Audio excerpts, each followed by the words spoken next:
Aloha, Jack Fonderwhite. Welcome to Life After Impact. Aloha, thank you for having me. Yes, you have a Chinese medicine practice in Hawaii, and you specialize in concussion recovery. You work with a lot of professional athletes. I would love to hear a little bit about your journey and how you ended up here, and then I would love to dive into your practice because it sounds like you use a lot of really cool tech, and you've developed this amazing program that you use with your patients. Yeah, so I guess first my background, right? So I was introduced to competition in martial arts when I was living in Japan, which is also where I was introduced to acupuncture.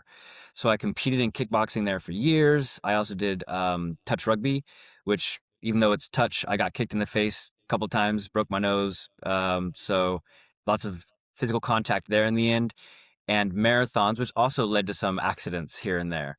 So my path to acupuncture was through sport, and then my path to acupuncture as an acupuncturist led me to specializing in concussion because of my own problems.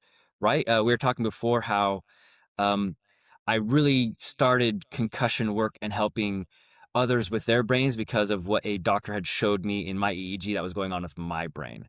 So that's kind of like the short version of how all this came about was sports leading to my own injuries, and then me realizing that my patients had the same injuries, so figuring out how to help them with that, and it all just came together. Yeah, Yeah. awesome. Do you mind going into what some of your symptoms were and what that EEG showed? Yeah. So the EEG had shown basically like 8 flat lines. Usually we would want to see something like an EKG where we have the rises in intensity in lines. People might have seen that on TV. But in mine, there were 8 areas where it was just kind of flat. And the doctor said, this is kind of indicative of chronic concussion. You don't have much activity in these areas. And he kind of went down a list of different symptoms that I might be experiencing without him even knowing my history. And he said, as I was telling you, one of the things that really stood out was he said, you're probably having issues with night vision. And for weeks, I had been experiencing issues with night vision. I thought, wow, is this because I'm almost 40? Like, it was just crazy bad how I couldn't see anything at night. And it was kind of scary. But when he told me that, I said, okay, if this is something having to do with my brain, and this doctor has called me into his office because of other patients' brains I'd helped, then clearly I should be able to do something about this for myself. So I sat down, thought about where I could needle myself, what I would want to do for this brain if it were my own patient's brain, looked at the literature. I even talked to some colleagues and developed a protocol to treat myself. Did that for a couple of weeks, went back to his office, and he said, whatever you're doing is working, keep doing it. So I did it a little bit longer, came back, and not only was the data really, really good, I felt so much better and different. And some of the symptoms I had had, I didn't even know were symptoms until they were gone. So the Mm. thing that stands out to me was anxiety. I didn't know I was a person that had anxiety, was anxious, but usually going into the office, the first thing I'd have like a little bit of like discomfort or concern or just some sort of like dark cloud or heaviness on me to some degree before working with patients. And then as the day flowed and things went well, I felt okay. But after treating myself, I remember one day stepping into the office and just being like, oh, cool. There was no Mm. concern, nothing. And I realized, wow, I think that's what people call anxiety. And I'd had that for a long time. So not only was the night vision better, but I felt clearer. There was no pressure in my head, no heaviness. So those were two of the things that really stood out to me, honestly. A lot of other things, my sense of smell came back. I would always have to push my face into flowers to smell them. And if my wife and I went on a walk with the dog, she's like, smell those flowers, and they'd be across the street. It's like, I can't smell anything. So we'd walk over and I'd smell them, but I could smell them from across the street now. So, Yeah. lots of different things happen when your brain is back online.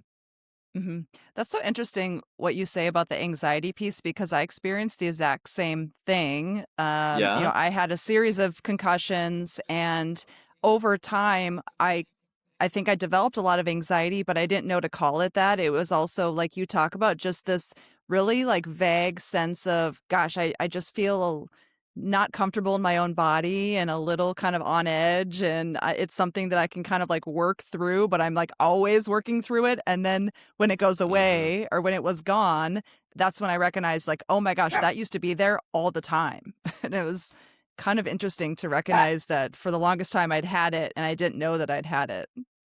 Yeah, so exact same thing for me, except for in my case, honestly, despite having fought and competed in kickboxing for years, I'd never been knocked out and never thought I had a concussion, honestly. So it wasn't until, you know, the doctor showing me something that I started thinking about. It's like, well, that would make sense because I mean, I got, the crap kicked out of me in mosh pits and rings.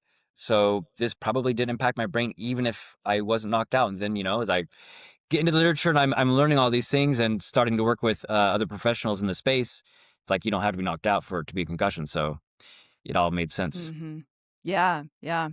And so, what did you then do in terms of we start out kind of with the acupuncture, Chinese medicine training, and then all of a sudden we realize, oh my gosh, there's this entire world of neuroscience, and there's this whole way that we can use acupuncture to interface with the brain Hmm. and the nervous system. So, what was that journey like for you? Kind of starting to implement more of this into your practice, and then also like where did you go to kind of learn all this stuff?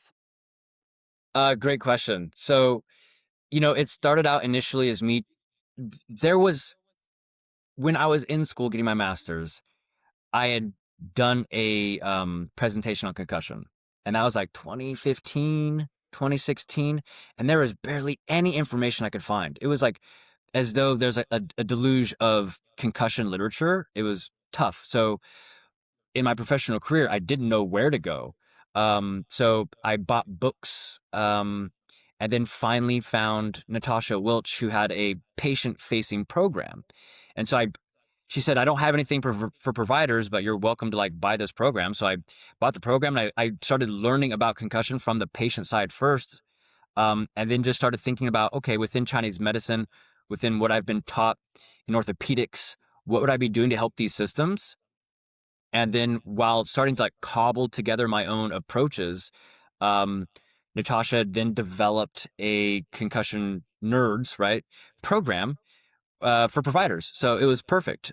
She broke down all the pathophys, all the assessments and things. And so I just started applying everything to my patients. I started buying more books, started reading more, went through that entire curriculum. And that was the basis of it, was just tr- finding something online and just going that path, Hmm. honestly. Awesome. And now you've developed a program called Peak Mind. Tell us a little Hmm. bit about what that is and what that looks like, kind of from, say, a new patient coming in with a concussion. What do they go through? Gotcha. Yeah.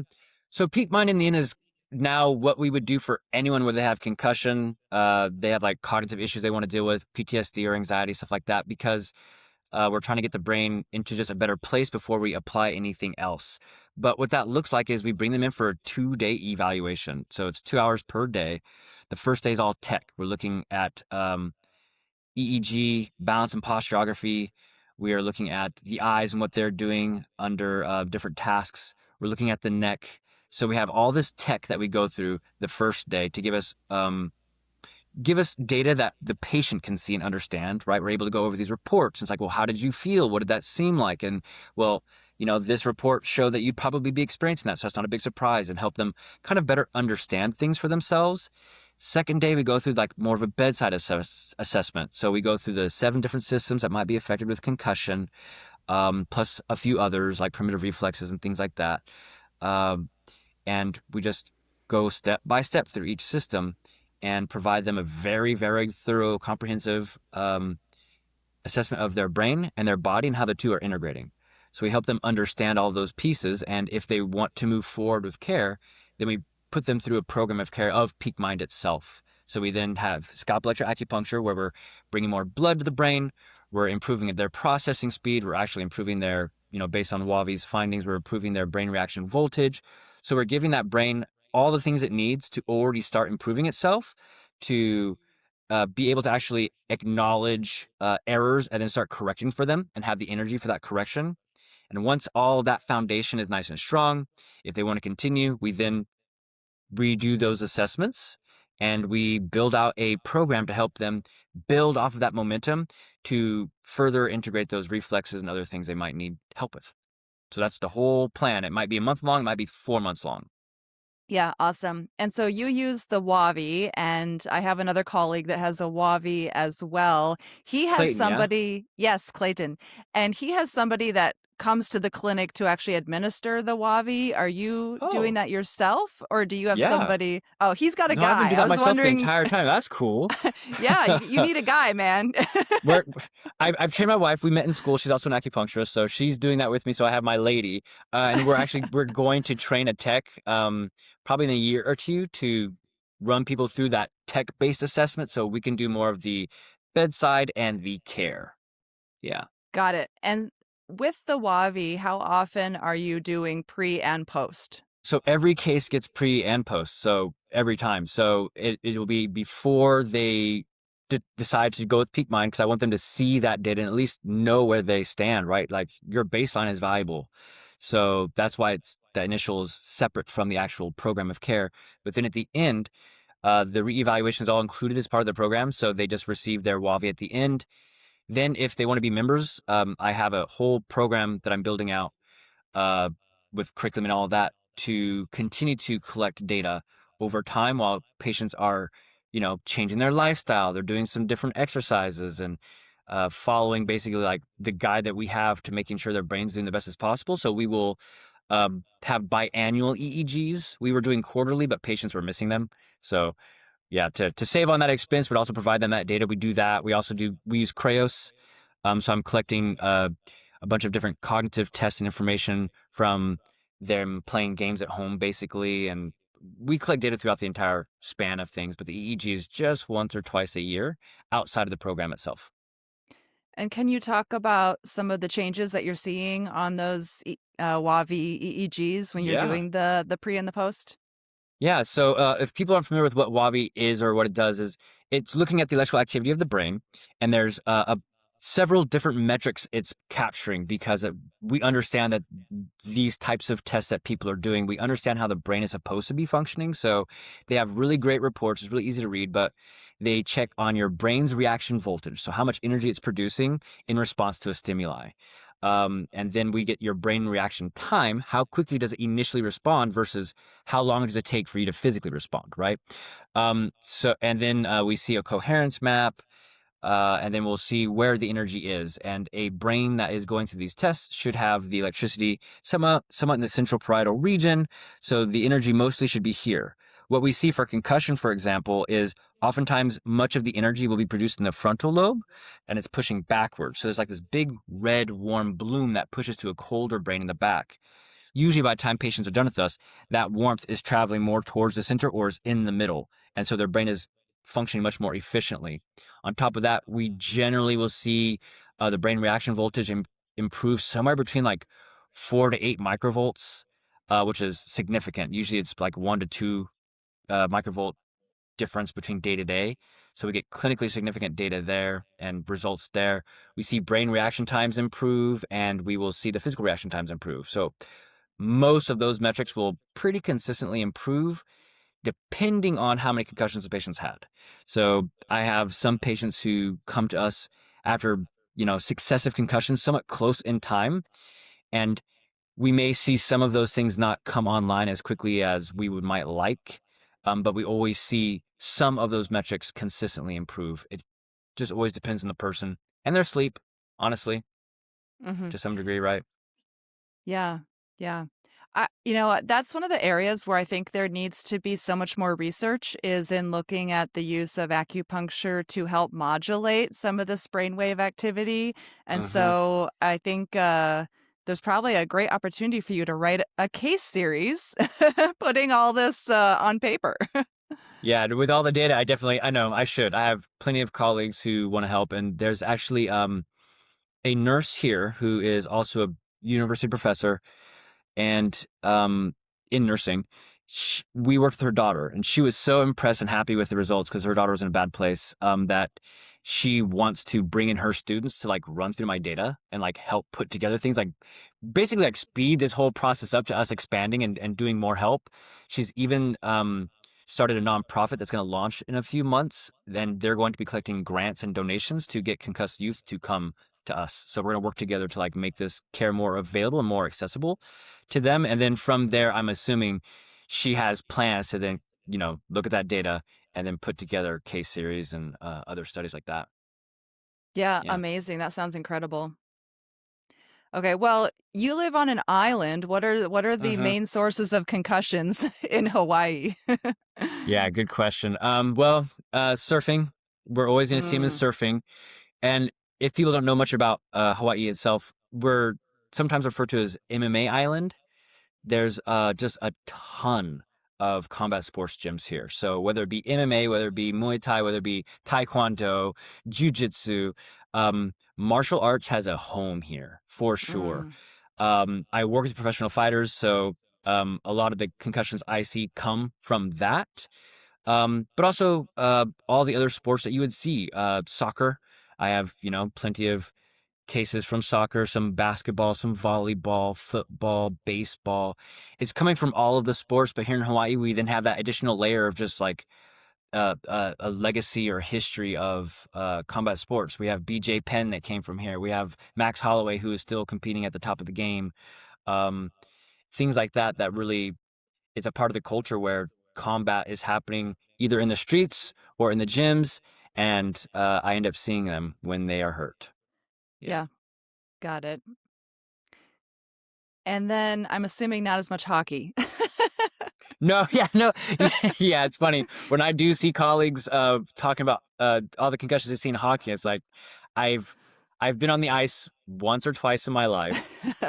We do have a rink here, but I have never met a hockey player.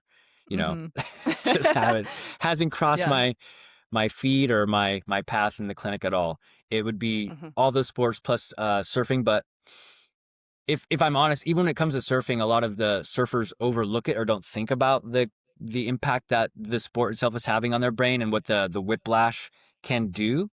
So I don't see that as much, even though I know it's out there. It's quite prevalent among that population. When I do work with them for orthopedics, like their shoulder or their neck, I mean, all the red flags, all the signs are there, and I'll tell them it's like, hey, there's other things we could and should be doing for you. They don't care so much.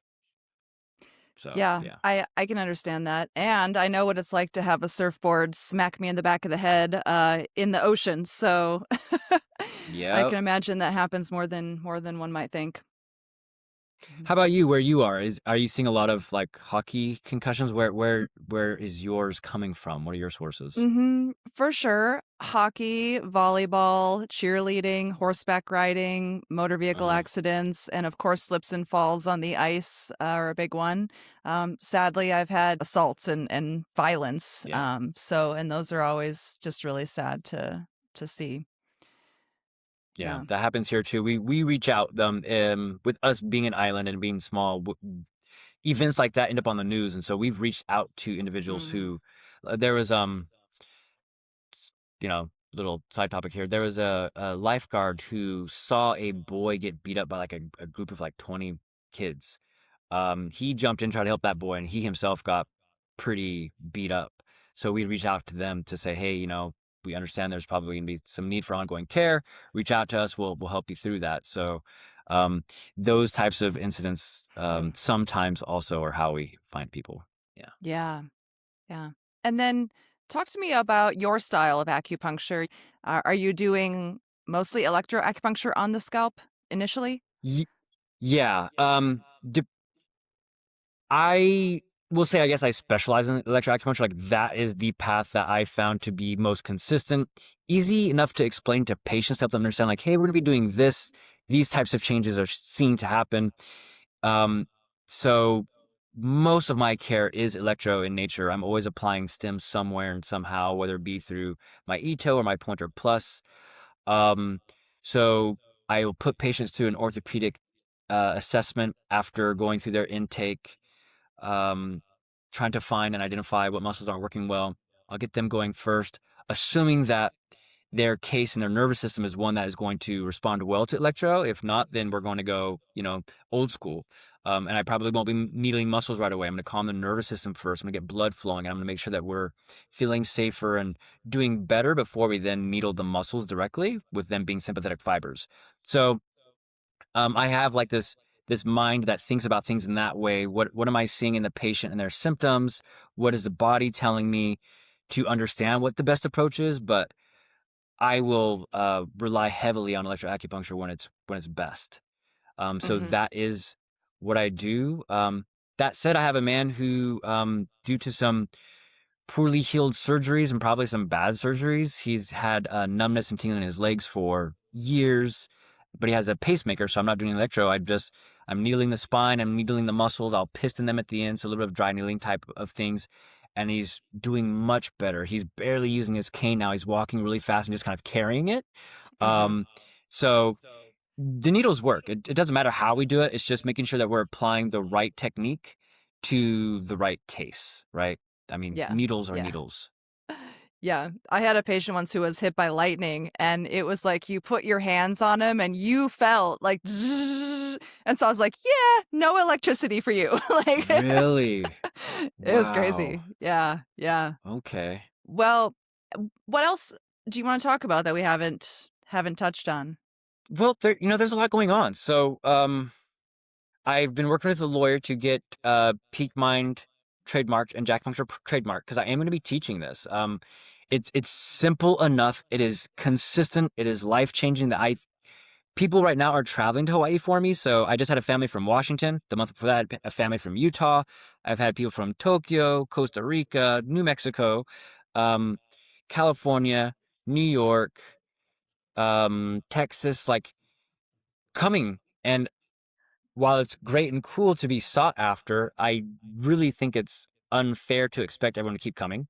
That just adds on more cost to their care, which means they might not seek it. So I'm building out a training program and a certification process for other acupuncturists to make, like, hopefully just a weekend long thing where we can get you through a boot camp of what to be doing, how to adjust and needle based on the patient's experience with electricity, because not everyone's going to be used to that, whether on the provider side or the patient side. And the goal is to train others. So Natasha uh, will be coming out in October. I think I might actually be spilling some secrets, but I'm going to be training her. She's going to be the first person I train on Peak Mind. So we're going to have a location in Canada and this location here in Hawaii. And from there, we'll start growing Peak Mind so that people, whether they've been concussed or they're just having some cognitive issues or anxiety and depression, we're helping brains, and a lot of brains need this. So that's something I've been working on this whole last year to put together. And I'm building out a full program for patients who have gone through it. Um, a curriculum that's actually based on the Lancet's 2024 commission on the modifiable factors for dementia, and just taking that as our roadmap to say, hey, every brain needs these things, whether you've been concussed, whether you're concerned about dementia, or whether you just want to experience the best you that you could experience. That brain needs to be on point, and there's a roadmap here. So we're building out a full, like, year-long thing to support people there too. So lots of things going on, honestly. Yeah, no, that's super exciting. That sounds incredible. Yeah. And will you be doing the trainings in Hawaii? Yeah. Yes. Yeah. We'll be training here in Excellent.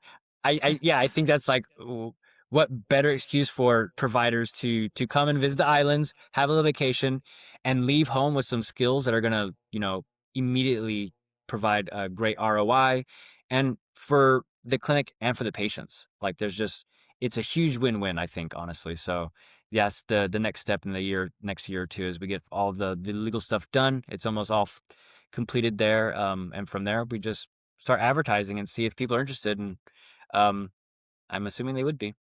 Yeah, yeah, no, I think there'll be a lot of interest. That's awesome. Very cool. Well, why don't you tell people where they can find you now that you just mentioned you do have people that are traveling to work with you? Yeah. So jackupuncture.com, that's the website. It's being updated right now, so it might look different if you visit last month to next month.